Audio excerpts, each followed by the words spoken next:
for those. There's a lot of our viewers who would feel like they're kind of still in that tough circumstances and they're waiting for the luck to arrive and they're wondering, I've got dreams and the dreams aren't happening fast enough. Like, what advice would you offer them? Don't be too hard on yourself and be patient. It's a kind of a mix that you have to go through, a bit of a dance. So on the one hand, you want to be serious about life. Life doesn't go on forever.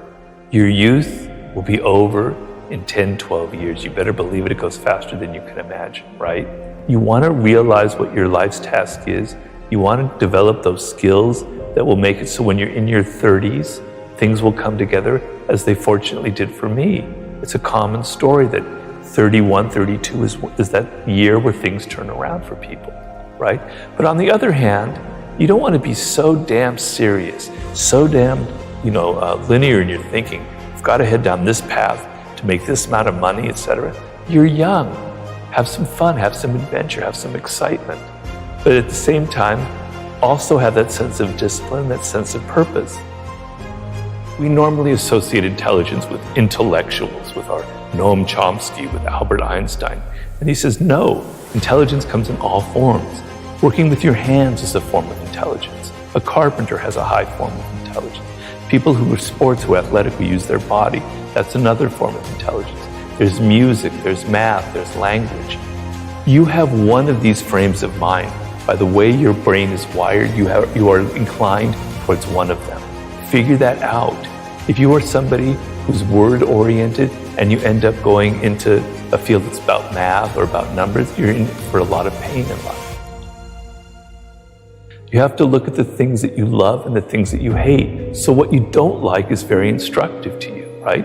You're looking at things that are very powerful inside of you, that are emotional. They're not intellectual. They're feelings, they're emotions. They're visceral things that you connect to. Negative emotions are trying to teach you something. They're trying to teach you the opposite. Something else is going on. Frustration is a sign that you haven't given up. You know you can do something, but you haven't figured it out. So when you have those kind of feelings, look at them and there's something positive in that. It's never too late. It's better to start earlier on in life. I wrote a book, Mastery, that deals with that subject. The earlier you figure it out, the better off you are. But it can happen later in life. Now, I figured out at an early age that I wanted to write. I didn't know what I wanted to write, but I loved words and I loved writing. And if I didn't have that connection when I was 8 years old, all the way into high school and college, I would have been a lost soul. And I empathize with a lot of people who don't have that feeling when they're 8 or 18 or in their 20s. But I'm trying to tell people everybody has it. You're just not listening to yourself. You're on social media too much. You're listening to what other people are telling you. You're listening to what your parents told you should be doing in life. You're listening to what your friends think is cool. You're listening to what the culture is all about, the entertainment industry, etc. You got to cut all that bit out. You got to listen to yourself. And you got to be a bit bold. You have to embrace what makes you different. I say what makes you weird because I know personally I'm a very weird person. I like it. I don't mind being weird. I use it to my advantage. I put it in my books. You have weirdness to you, whoever you are. Things that you might sometimes be a little bit ashamed or embarrassed or uncomfortable with, right? But you shouldn't be. What makes you different, what makes you particularly strange, if you want to use another word, is your strength, is your source of power. You've lost touch with it. Let's go back and try and find it. And that's the whole problem here. How do you find it? Well, it's a process. You have to be patient. It's not going to come like a light bulb in your head. I was meant to do this. I was meant to write the 48 Laws of Power. That's not how it works. It takes time. To do anything in life takes time and hours and patience and work. I recommend starting a journal and such and writing down some of the things that I think are important to you. So I like to tell people to go back to their earliest childhood memories of things that really excited them before they got mixed up with parents and teachers and all that, other people telling them stuff, Like for me, it was words and language. I just was entranced by the sound of language itself, right? It was like music to me. You had something like that. I know you do. And I am completely egalitarian. I believe everybody has that. When I wrote the book Mastery, which is what this book is about, to prove my point that everyone has it, I interviewed contemporary masters.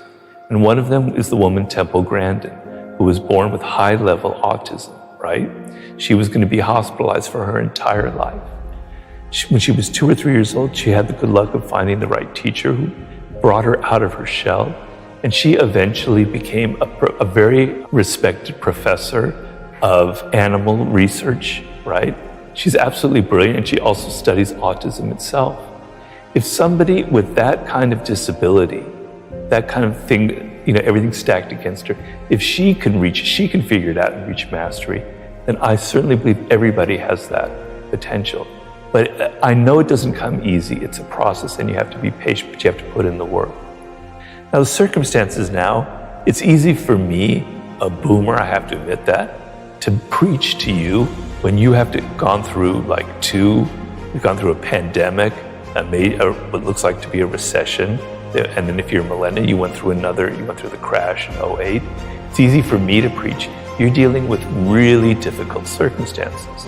And there's what they call the Great Resignation now, is that it, right? So a lot of people are rethinking their lives. They don't want to work at crap jobs just to get by. And I applaud that 100%, right? That's great. So you want to think about working for yourself is the ultimate position in this world. And even though times are difficult, even though it may seem like just a dream, there's so much potential out there for entrepreneurial spirit, for creating your own startup, for creating your own podcast, for going your own path in life. You don't have to follow other people. It's not like it was when I was growing up.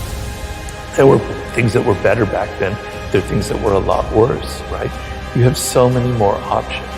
It's just that you're not going to reach them. You're not going to be happy in this short time that you have to be alive unless you take it seriously, unless you learn skills and develop and go through an apprenticeship in your 20s, etc.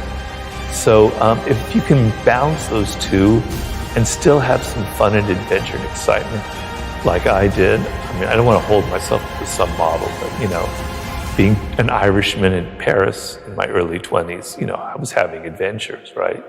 So just don't listen to your parents go, I got to be making $100,000 when I'm 23 and go to law school and do all this stuff.